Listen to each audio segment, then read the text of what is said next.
Hello and welcome back to the Big East League of Legends regular season. We're here for the first day of 2020 and already things are off to a start. Seton Hall getting out of the gate strong, going in swinging, not stopping the entire time, and Georgetown unable to quite find their footing in that match, go down in what was a solid game for Seton Hall. More like Seton Bowl, because they bowled them.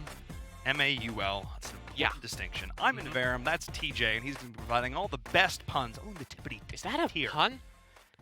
I don't think that's a pun. The best wordplay. He's going to use all the best words to describe these games because they deserve them here. Now let's take a look at our updated standings to see how things are getting underway. Refresh everybody's memories with these teams. Providence, unfortunately, forfeiting their first match, having some issues getting the roster together. DePaul, I'm going to be honest, I was kind of expecting the 1-0 start from them anyway, so that's not too surprising. Yeah, based on the stats, this is how we would have expected both matches to go.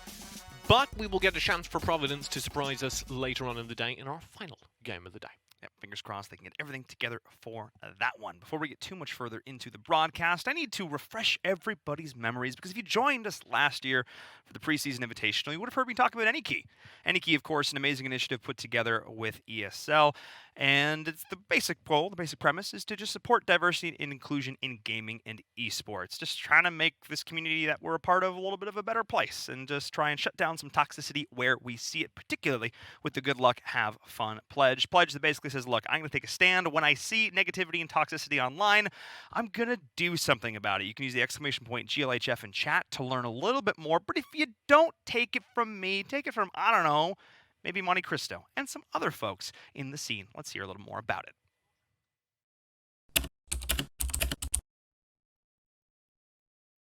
Hi, my name is D1 Ala Mengret. Hi, my name is Sue Lee. My handle is Smix. My name is Jordan Gilbert, aka Nothing. My name is Bill Carter. My handle is Jump. My name is Christopher Michaels, better known as Monte Cristo. Hey guys, I'm Michelle Morrow, and I'm on-camera talent for both esports and the world of entertainment. I think it's important that people are made aware that their behavior is not acceptable if you're going to throw out bigoted terms or target somebody for that kind of harassment. So dealing with toxicity, even just on a normal day-to-day basis, when I game, I just like to be sort of an anonymous gamer, and to this day, I am scared to use my mic. I think that anytime you can sit someone down that has a negative mindset or has a sense of toxicity, think about who you're affecting. If I had the ability to confront a troll face-to-face, they would not be the keyboard warrior that they are inside of the game. The GLHF pledge is super important. Anything that's encouraging people to promote positivity, to promote understanding, to promote sympathy. It's cool to see that people are going above and beyond to be a voice for those from a community that may not be as well represented in gaming. You do matter. GLHF. GLHF. GLHF. GLHF. GLHF. Good luck. Have fun. So you hear it there. Good luck, have fun. That is the name of the game. And of course, you get an exclusive Twitch badge for signing up. Our goal is to have over 1 million signatures by the end of 2020, and we already have over 400,000 of them. It's like a few people. Yeah, GLHF. Does that count? Do I have a Twitch badge now? A little, slightly more work. Like Oh. barely any more work. What? It's like I need to write exclamation point GLHF in the chat. You could do that. Yeah, I could do that? You could do that. And then I could have an exclusive Twitch badge? You could. Oh my god, Oh this is my. sounding like a really good deal, Paul. I think it is. We'll talk a little bit more about it later on in the show. Let's get into our second match of the day. It is, of course, going to be Villanova taking on Butler. Now, these are two rosters that if you've watched the Big East at all, you should be very familiar with. The Butler Bulldogs, they've done a lot over the last few seasons to sort of put the work in. And the Villanova, they have been a staple, one of these behemoths up at the top of the ladder, but have had a couple stumbling blocks a few different times. The native 192, of course, of Villanova, rocking things out in the mid. Though, maybe I haven't pegged this. He's played a couple different roles at this point, though, but he always, he lets you know how he feels about things. This is interesting. He should be the ADC, according to the rosters we got this morning. Well, so I wouldn't be surprised to see them changing things around. Mac, Yeah. of course, coming in for Butler as well. The last time these two teams did face off, Villanova walked away with the win. Whimsical Melody up in the top. We do have him as the ADC. Interesting. you have to say bot lane. I've been told that my terminology of ADC is Right, because they sometimes run mages in the because, bottom. like, No. Ezreal is a bot lane character. No, sorry, the bot laner. Call Or me Marks. old-fashioned. Okay, we can be old-fashioned. We can be old-fashioned. You can be the zoomer, I'll be the boomer. Cool! But it is Pixel Drum in the jungle, who I want to discuss. You saw a lot of him last season. I know he is already master this season, which is kind of incredible. And he plays a lot of Zac as well. He's kind of scary. He's a big green blob of death. It's like if they made Flubber, but merged him with a demon. And maybe you're a little too young for Flubber. But in any case, amazing movie. But he's real scary. He comes out of nowhere and he takes your life. And it's terrifying, so keep an eye out for the jungle top combo from that squad. But also taking a look on the other side, their opponents, it has to be Butler. And, yeah, some returning members here as well. But it is going to be Vixnoko from the top lane that we're going to be talking about. And I don't know a whole lot about this player. So I'm new to this desk. I was doing my research. Vixnoko is what he was listed as in our rosters. So I looked him up and I was trying to find the data, and he hadn't played in a season. He hadn't played in like a year, and I was like, that doesn't seem right. And it turns out that his actual account name is Butler Vixnoko. And when I wrote Vixnoko, I was getting either another Vixnoko, which seems weirdly specific for there to be two of them. Yep. Or when he joined Butler, instead of renaming his account, they just like leveled up a new one. Which is even more impressive, I guess. That is commitment right there. So I'm keeping an eye on the top. To me, really, the top side of this map in general has to be a real point of contention here. But also, Native 192 now down in that bottom position. So that could also get spicy. I have vague, faint memories of Silas's going not so quietly into that good night, but also dying in the mid somewhat. So we'll see how things are going to be changing down towards the bottom side of the mat for these squads. This should be interesting. Technically on paper, I think Villanova have to be the favorites going into this, but it's a new season. It's a new year. It's a new roster. Anything can happen. As we saw in that last game, even the underdogs who come in can put up a fight, and we're dealing with another literal dog in this case. Yeah, but if you're... That's the mascot he's talking about. It is. If you're looking at this roster, this is actually a much better game on paper because we do have the history. Georgetown's new. These two teams have faced many times before, oftentimes in the semifinals and quarterfinals of our big East tournaments. Most of the time, Villanova has won, I think, every time they've faced, but oftentimes you see games taken off of them. This has been a close match before, and it will be a close one now. All right, we're going to see how close with the draft. The draft will be a big deciding factor in this game, so we'll get that underway and see what these players are going to do. Oftentimes in collegiate, you see meta sometimes shifted in favor of comfort because of this level of play. Comfort can often mean so much more.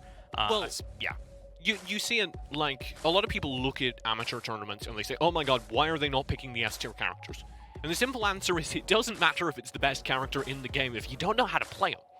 And pro players have 1,000 hours a week and 1 billion games a week that they invest in learning every single top-tier character and getting incredibly good at all the top-tier characters. But if you're a student, you don't have that kind of time. So you play League like the rest of us, maybe a tad more if you're playing on this stage. This is true.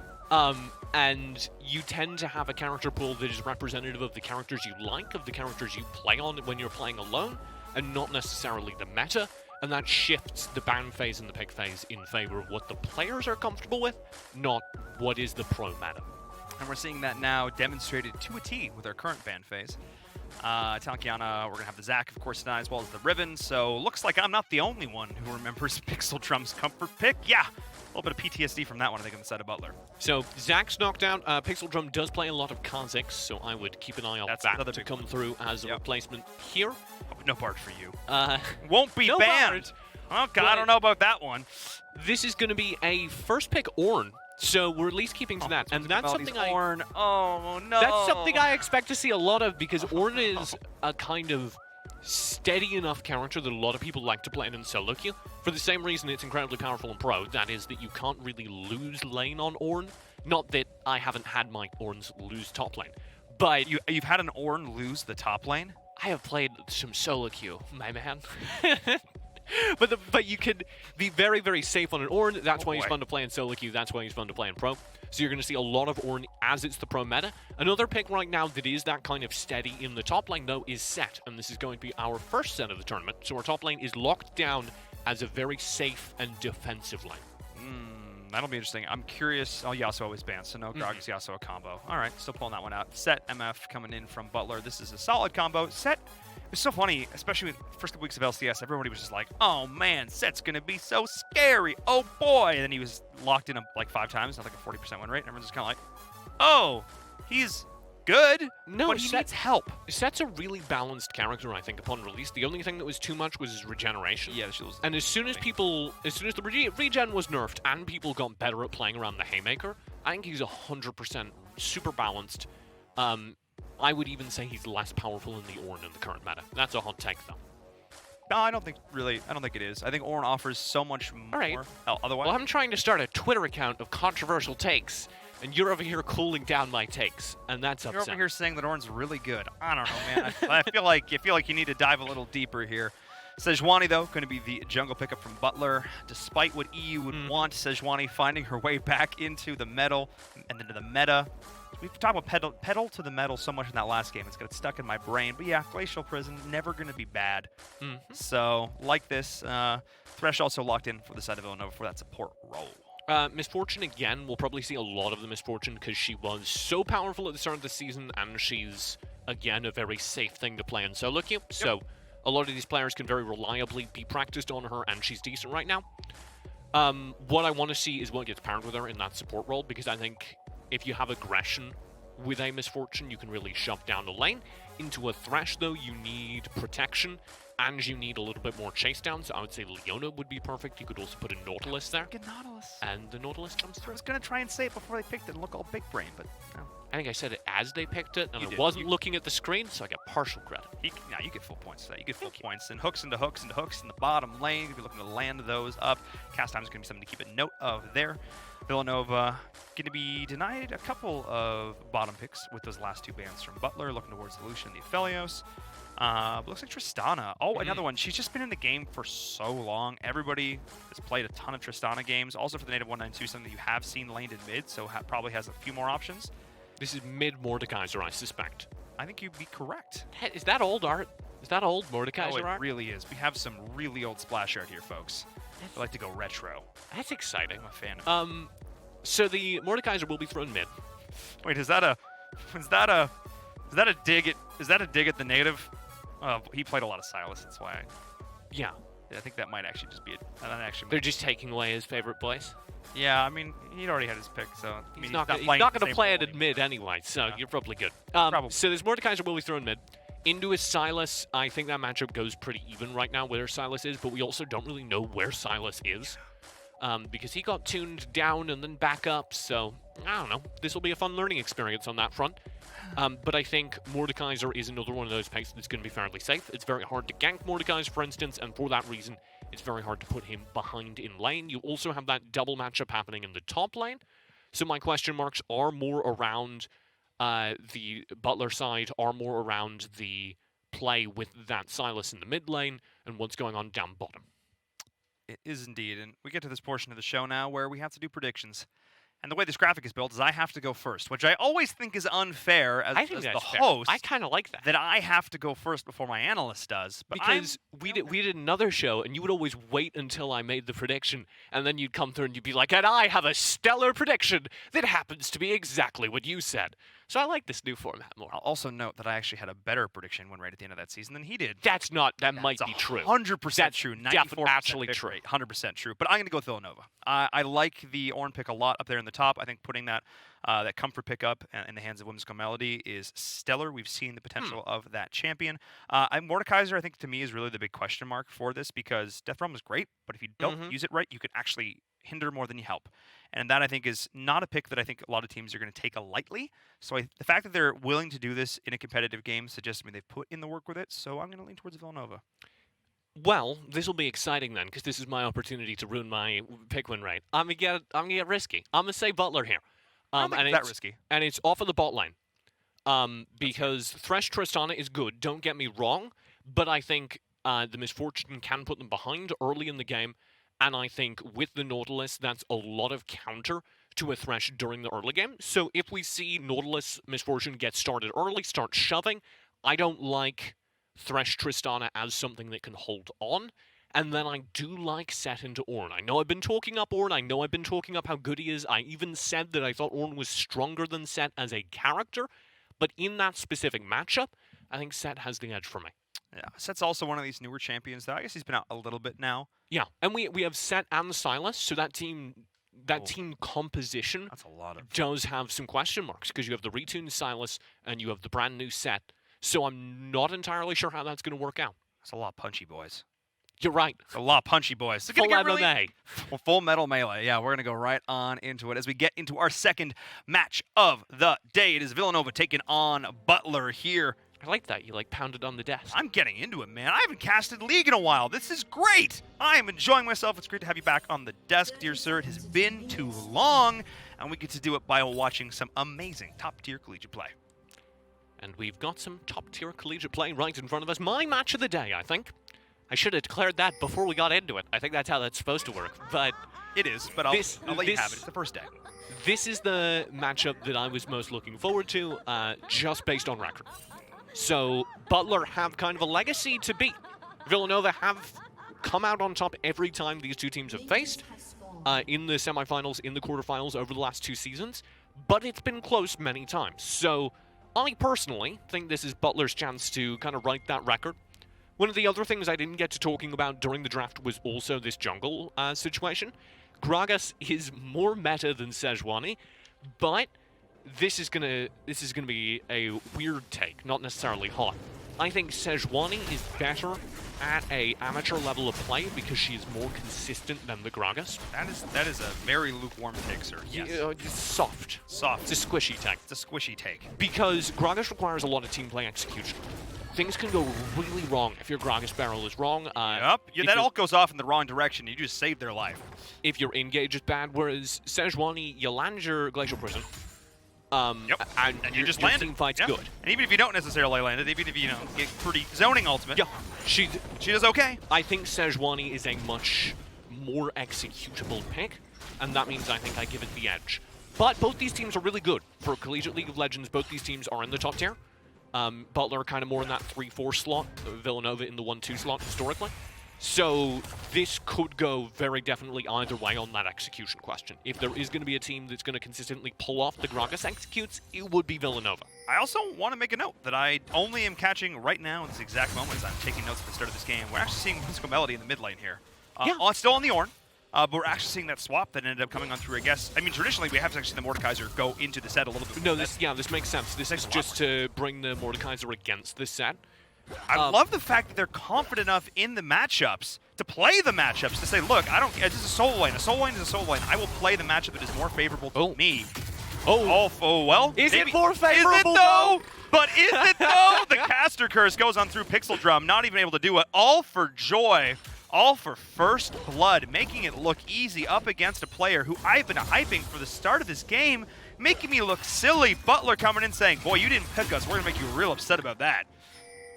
Yeah, he just seemed like he was a little bit too far forward. Ornns can get in trouble with overextensions like that because there's not a whole lot of escape tools during the early game. And that doesn't matter. That's not even something that counts during late game because the Ornn just has infinite HP. But as we start things off, you can get yourself in a lot of trouble for these level 1, level 2 wave clears if you go too far forward, in especially a mid lane where you control less.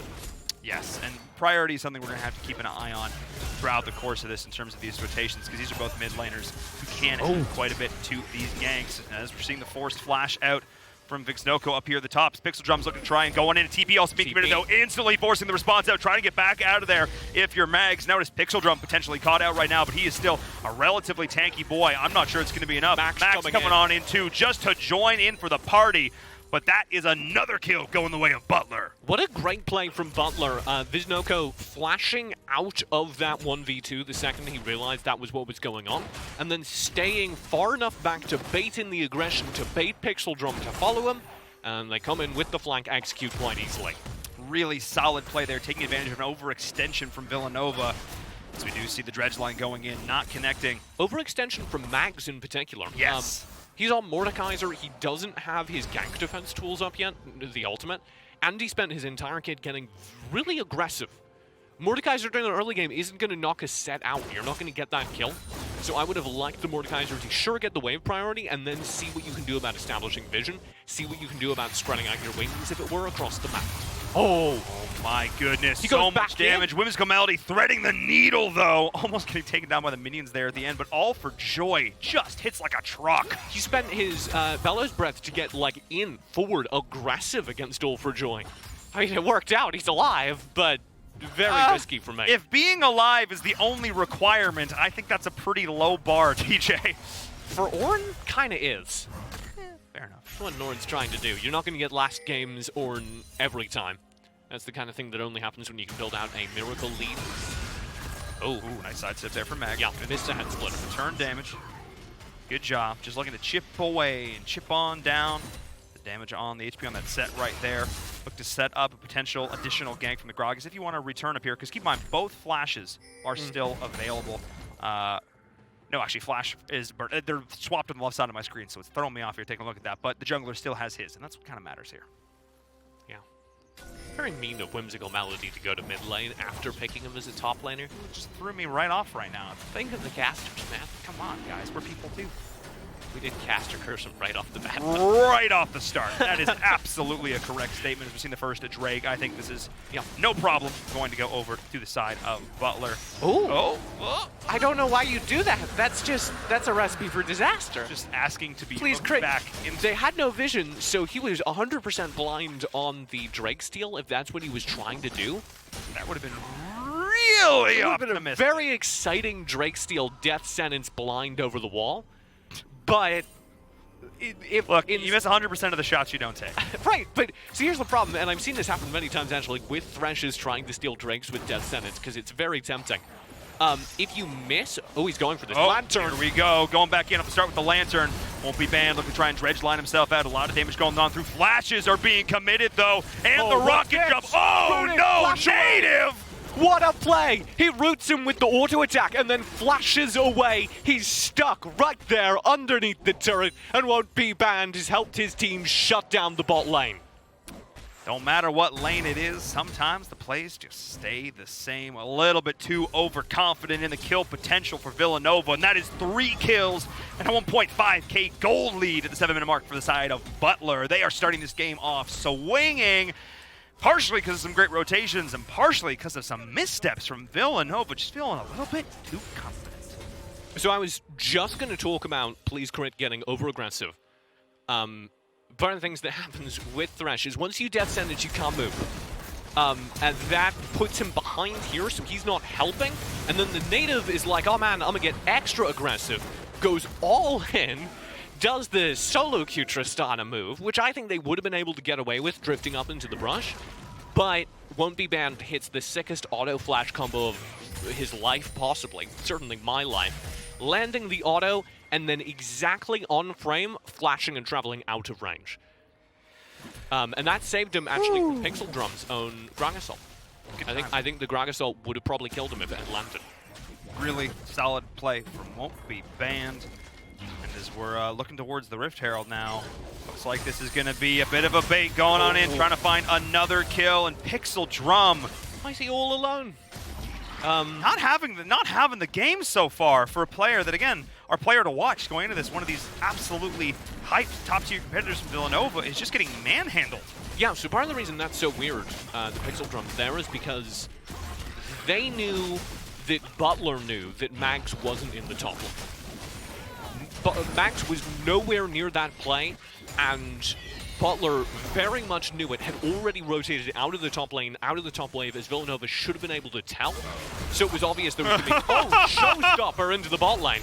Bringing on the old pile driver, and Please Crit not asking for that in this time, and that's the bullet time on the back of it, trying to continue this damage down. The native forced to use the ult to push him on back, won't be banned, not able to find the dredge line in return, but still a sick rotation from Butler. Very good play by the native there. Oh, no. Oh, dear. Oh, no. All for joy.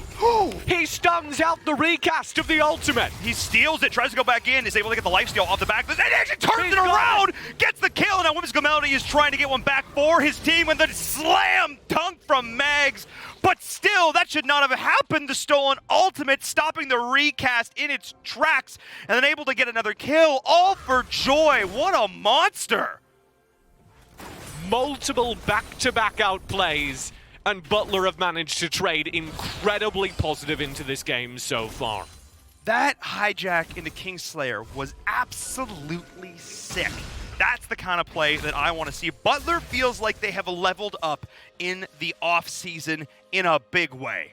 That should have been Villanova's trade positive. Sure, you lose your support in the bot lane.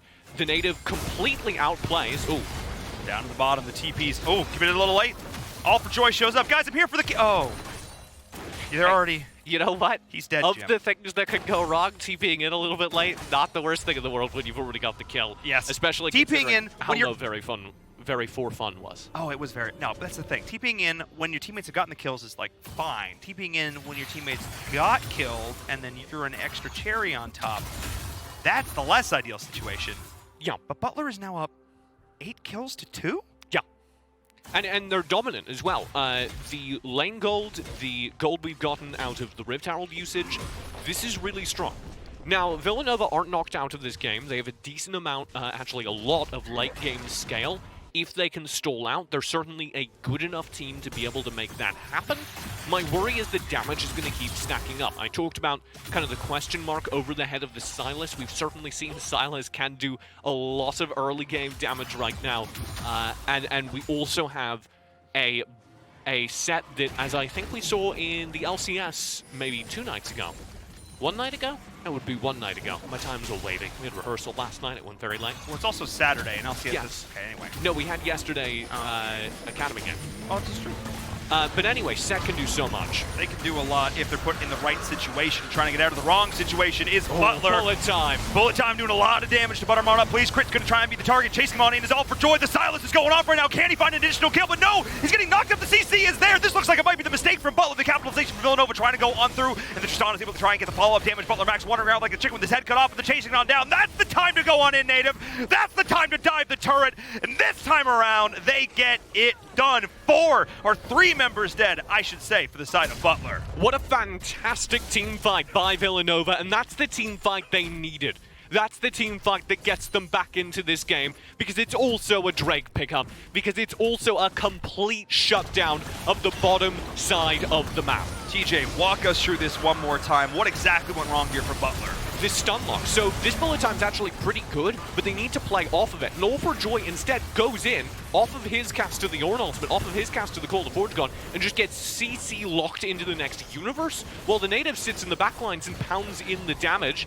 And then before you know it, you've also got All for Joy, who's played very aggressively around the side, gone too far in, doesn't have an out, and Max trying to protect him up until the last moment. Just a pile of bodies in the river after that one.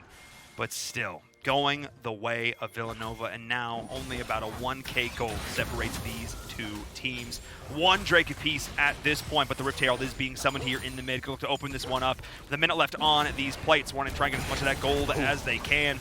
Smart play here from Butler, continuing the pressure. And you also saw, while that fight was going on, Set was getting damage done in the top. While it seemed like a really bad trade for Butler, at least they were able to get something off of it in that moment, and then additionally into the future, because this is going to be an Infernal Rift, and well, those are some of the spiciest ones. No fire, pun intended.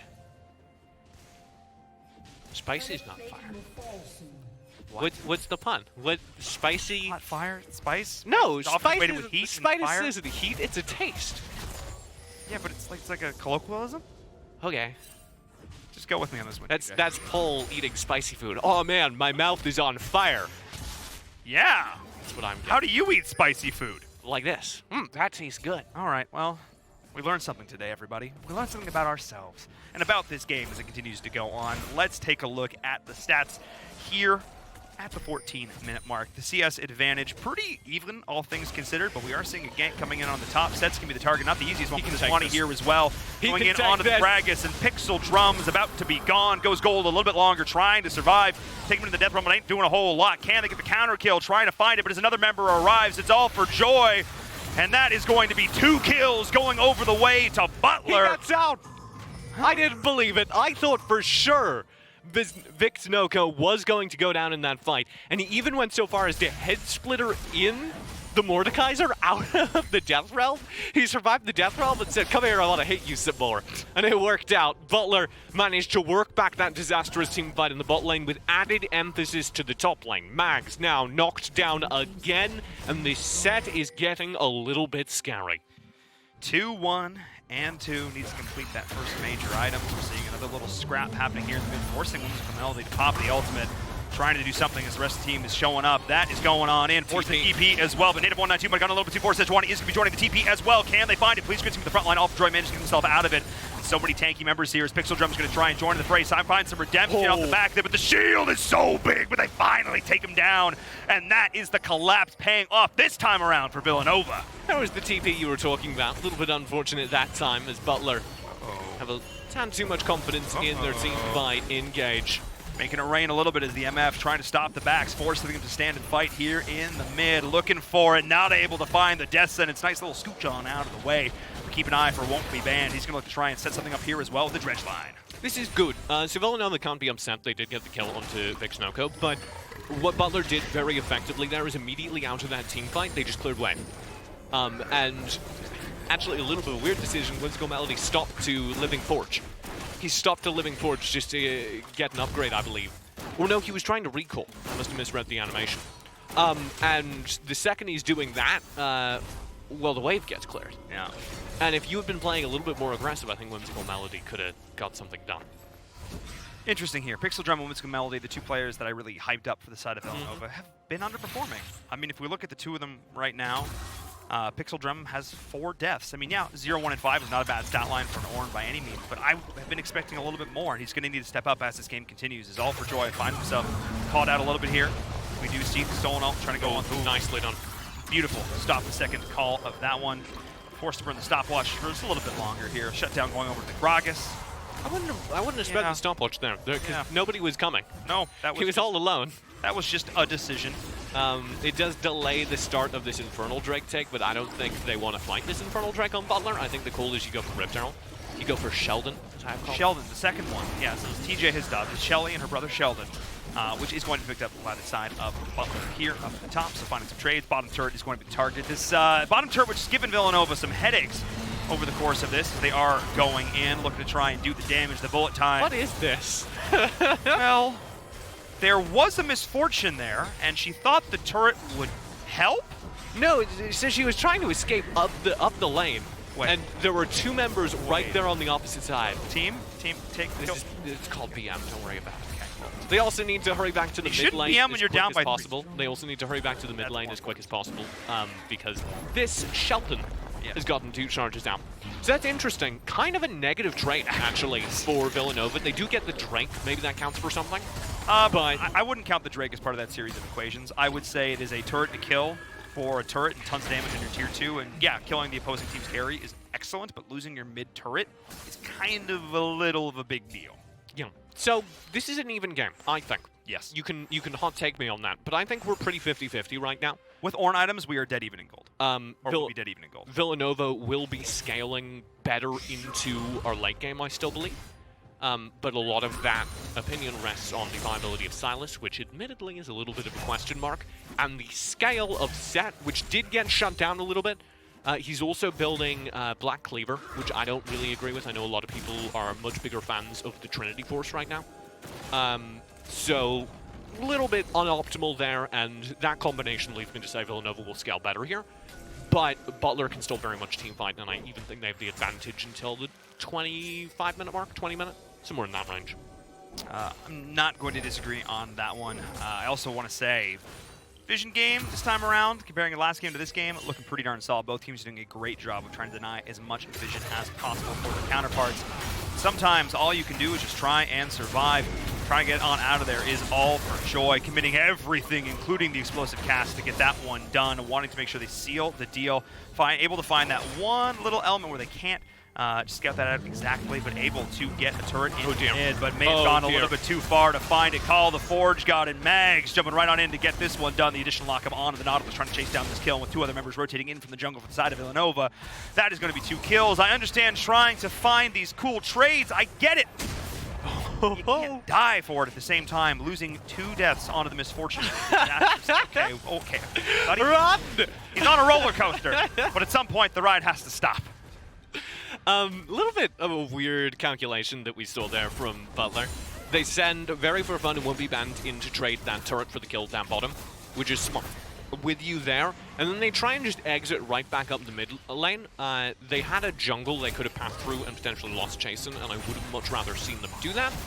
I don't know if they would have gotten away, but it would have been more interesting than them running right back. I think that was just instinctual, the kind of thing that you need to practice on. Get in, get out. And again, the vision denial for both teams was definitely a factor in that. They just weren't. Well, they knew they were being collapsed on from somewhere, but not sure exactly from where. And it was from top, mid, and from their the bottom jungle as well. So not a whole lot of great options there. And again, I understand wanting to find these trades, but the trades are only good if you don't give your The reason I say they could have passed through jungle is because top tower was down. Yep. So the entire top side of the map is ostensibly Butler's. But you know, minor mistakes that happen, I think, just because Very For Fun was going in his head, oh, we're being chased, we got to get out of here as quick as possible, so he does the 180 and tries to leave as quick as possible, and, of course, runs right into the rotate. So, the question now is, did the damage that just got dealt by Villanova equalize the score? I think it most likely did. I would say Villanova are starting to have a lead in these team fights, and I would say Butler need to control major objectives from here on out. They need to be the ones getting the Drakes and this Baron fight. If it comes up, will be probably forced by Villanova. Butler, you don't want to start anything like that until you have an advantage.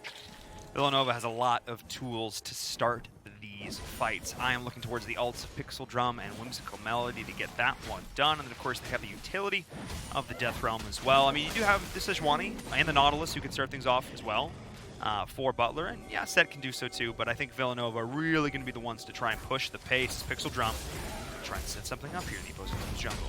Watch the flank, Pixel Drum.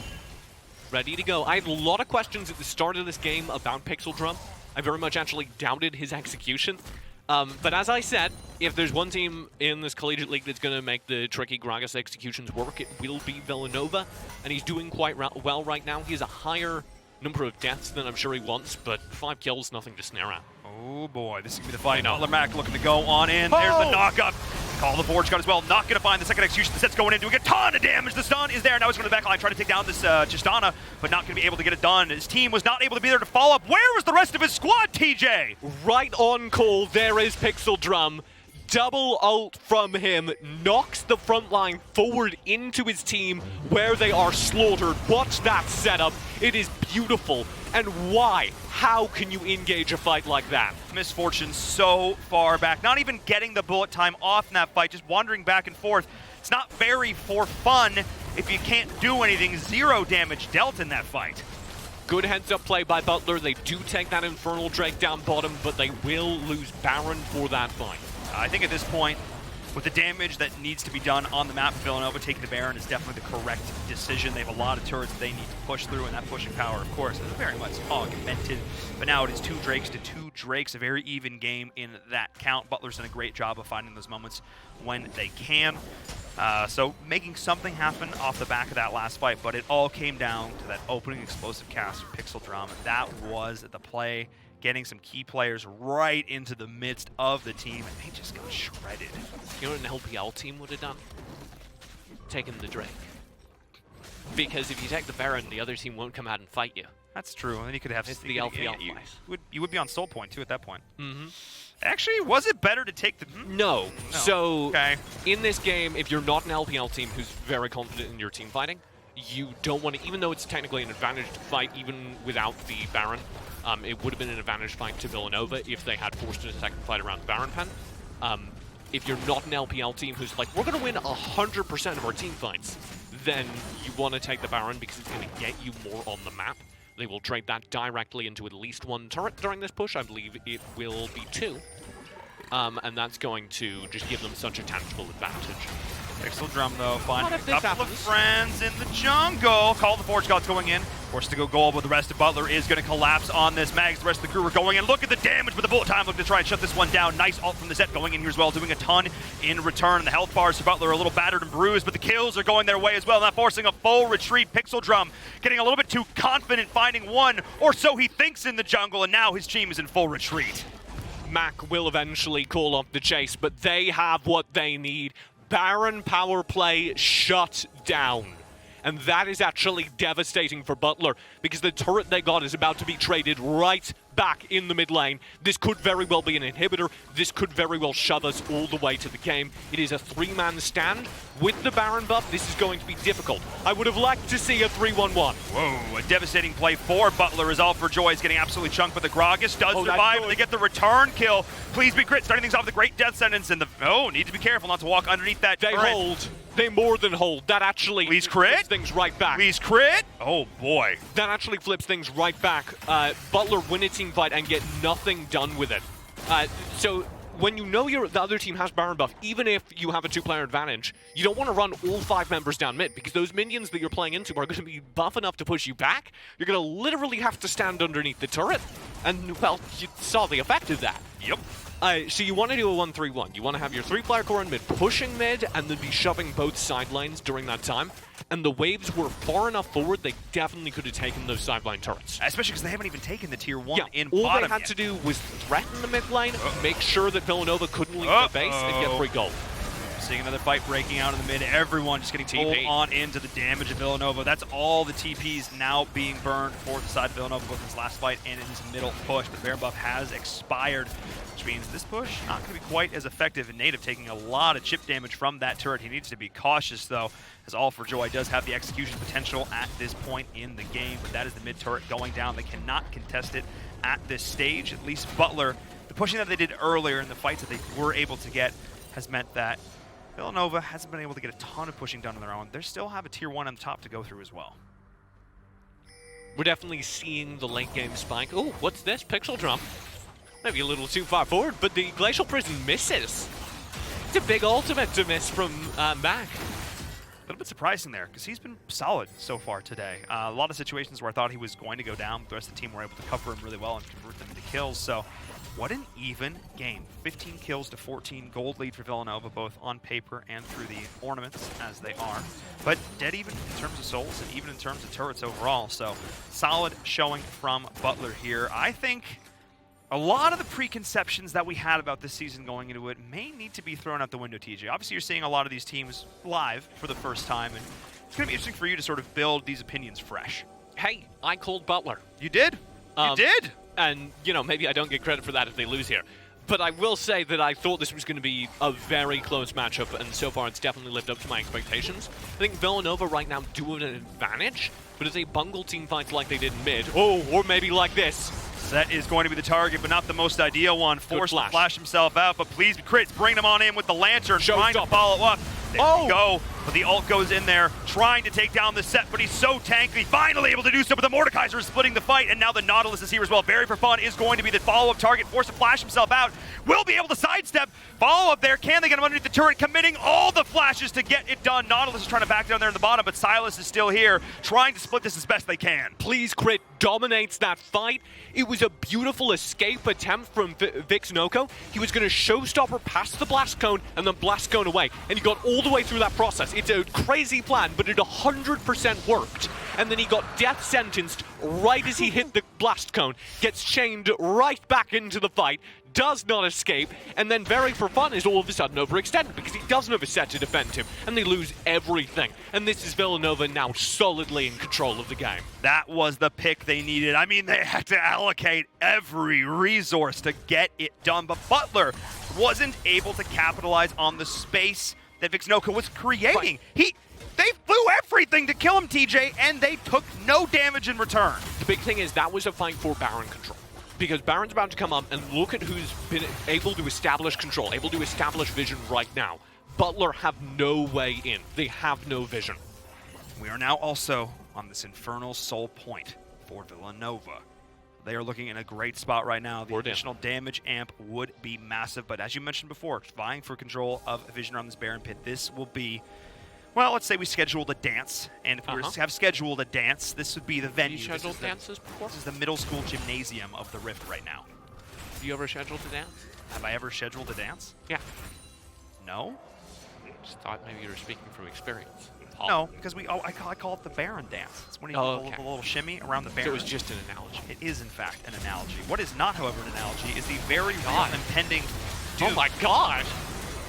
Well, let's see. We only burned 2 ults for that as well, so actually not too No, it's 100% worth it, because Please Crit CC is so important to the Villanova That's team just fight. Baron. They can just turn for Baron. Well, that's just Baron. Now this is risky, because Pixel Drum is still up, so if I'm shot calling for Butler, I actually don't go in for this, because there's enough AoE CC on Villanova that they can disrupt a Baron play very, very effectively. I think if it was into anybody other than a Gragas and an Ornn, I would say maybe go for that, but you're absolutely right. Well, also the Mordekaiser.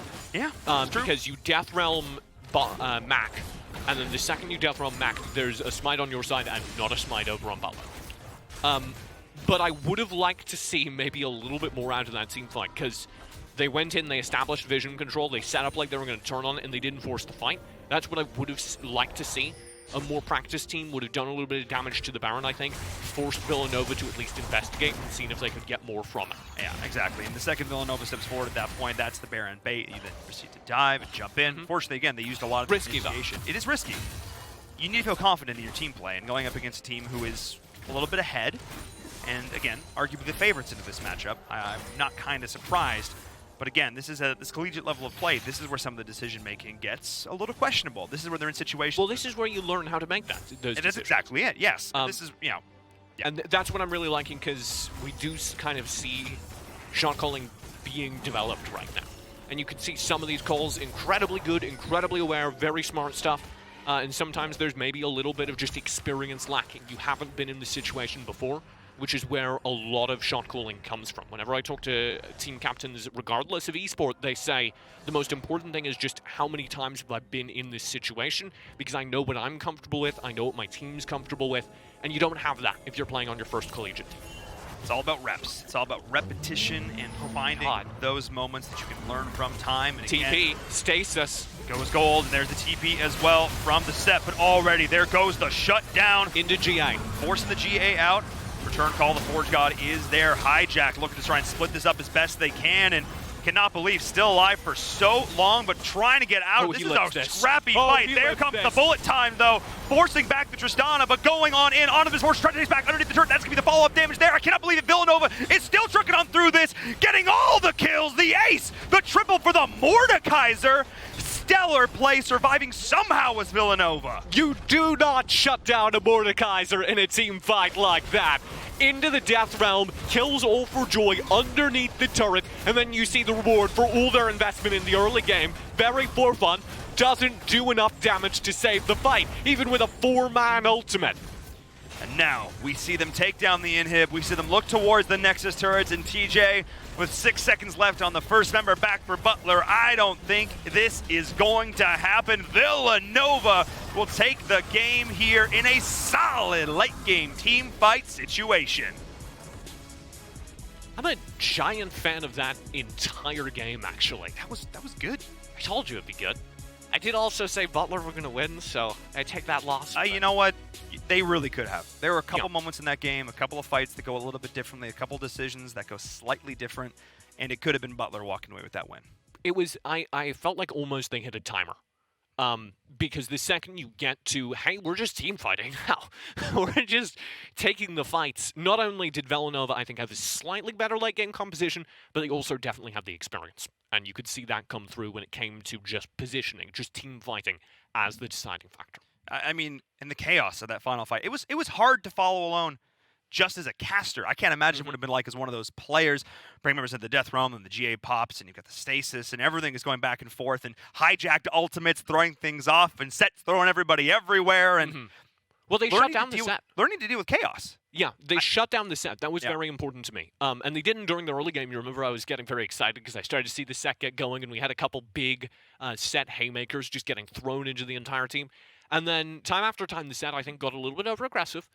because Set's very fun to do that on. You land the showstopper, go right into the middle of the team. just You're like, I'm called doing regular. so much. It's just called regular aggressive when it's set. You're right.